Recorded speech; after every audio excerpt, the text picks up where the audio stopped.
Hi అండి అందరికీ.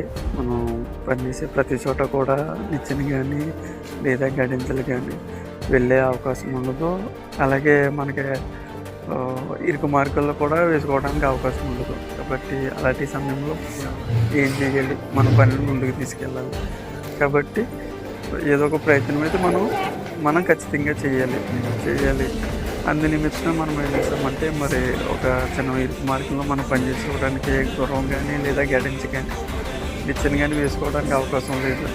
దాని నిమిత్తం ఒక చిన్న ప్రయోగం అనేది చేయడం జరిగింది. మన సెంటరింగ్కి ఏదైతే ఉందో దానిని మనం తీసుకుని ఒక నిచ్చెనలాగా దాన్ని మనం ఇక్కడ వాడటం జరుగుతుంది. చూస్తున్నారు కదా మీరు.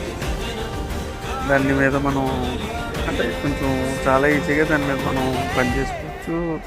అలాగే నిల్చోవడానికి కూడా కొంచెం మనకి సూటబుల్గా అనేది ఉండడం జరుగుతుంది. ఈ చిన్న ప్రయత్నం ముందుకు తీసుకెళ్ళడం.